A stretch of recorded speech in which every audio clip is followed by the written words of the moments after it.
40 voters from 12 families left Congress party through a meeting in Duski area under Telemura Assembly constituency and joined the BJP party. MLA Kalyani Shah Roy welcomed their new supporters handing over the party flag.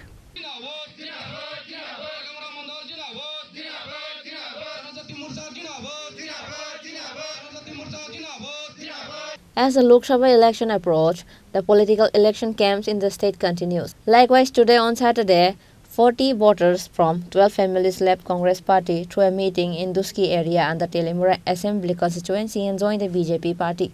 MLA Kalyani Shah Roy welcomed their new supporters handing over the party flag.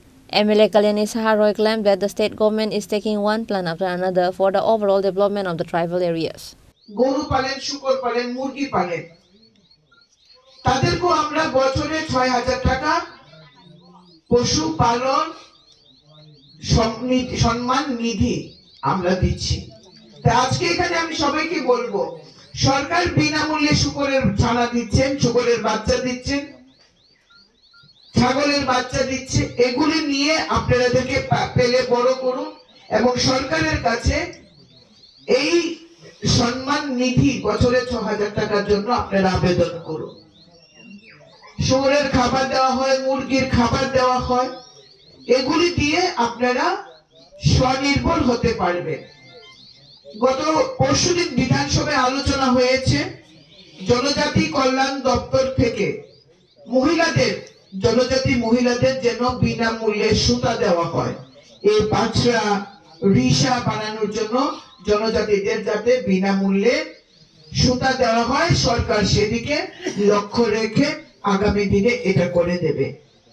আগামী কিছুদিনের মধ্যে আমি বিধায়ক উন্নয়ন তহবিলের meeting রাখবো।